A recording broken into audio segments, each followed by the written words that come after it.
The biggest wake-up call that I got that dating was going to be really different this time round, a decade on with where my life was at now as a parent, was this. So, historically, whenever I'd been single, I'd really enjoyed putting it about.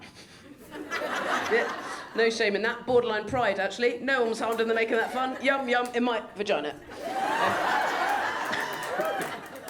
But it did mean that once or twice in my early 20s, late teens, during that last single time, I had to do that awkward but responsible thing once or twice of phoning someone up and going, oh, God, one of us has given the other one some kind of STI. Well, this time round, I genuinely had to phone someone and say, I'm so sorry, but I'm pretty confident I've given you nits.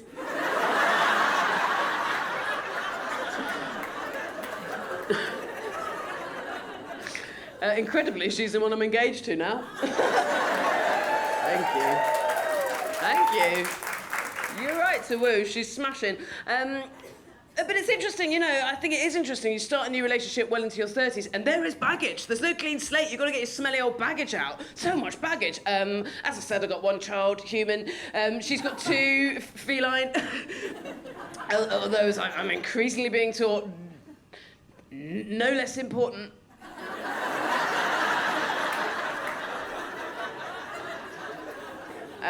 My human son absolutely loves my missus. I think he can instinctively tell, just because she's a few years younger than me, that makes her inordinately cooler than me. I think it helps that she's covered in tattoos of animals I could also walk into. And it's been great having someone be able to come into his life who's got time for fun and ideas for games, and it's been brilliant having her fresh eyes as a spotlight on my parenting. I mentioned that my language is mollified. It's had to become. Here's the origin story of why. We'll go back a few years. My son was 2, maybe 3 years old. It's just me and him in the car, right? I'm still with his dad at this point, and out the back of the car, my son goes, Daddy says, oh, for crying out loud. And I was like, yeah, he does. Oh, he says that all the time. He probably says that all the time. It's almost like a catchphrase. I can't believe I'd never noticed it and you've clocked that. That's amazing. He does always say it. What does Mummy say anyway? Mummy says, fucking fuck.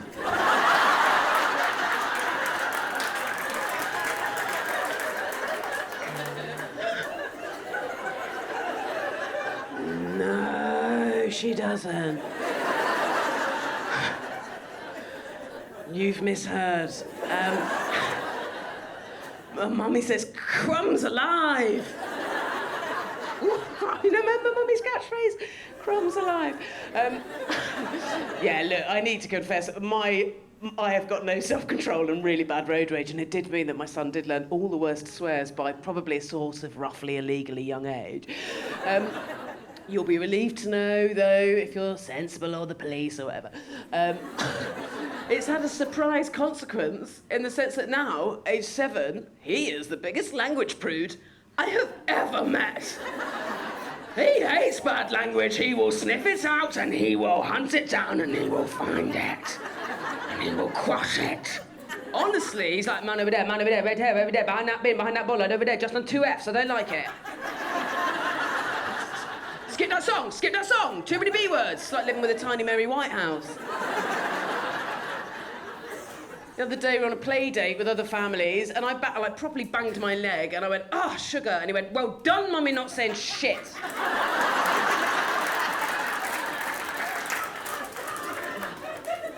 I do want to be a good parent. I really care about being a good parent. I hope that I'll naturally just sort of evolve into a good parent over the years. There's loads of stuff I feel passionate about as a parent. I would love my son to have minimal shame around certain things. That feels important to me. I would love him to be the first generation ever who can be, completely unembarrassed about having a queer parent. Wouldn't that be nice?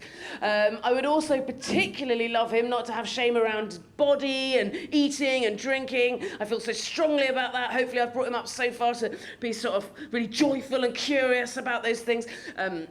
The other day, I was having an alcohol-free beer. I told you I was a geriatric millennial. And he said, can I try that? And I thought, actually, I can't see the harm in that. I don't think I actually liked the taste of beer until I was well into my 20s. Wow, he sculled it. I didn't know a 6-year-old could drink like that from a little glass bottle like that. to prise it out of his hands. That's so nice. That's so delicious nice. That is so nice. I've just spent the last year walking into places with a 6-year-old who walks in and goes, have they got corona? No, they haven't. No, but he can read now, can he? So he'd be like, yes, they have. Yeah, they got it there. Why can't I have it? Sometimes they'll actually get the bottle and be like, why can't I have it? It hasn't got any alcohol, it's got less sugar than juice, hasn't even got any caffeine. Why can't I have it? And I find myself going, because it's not a good look for Mummy.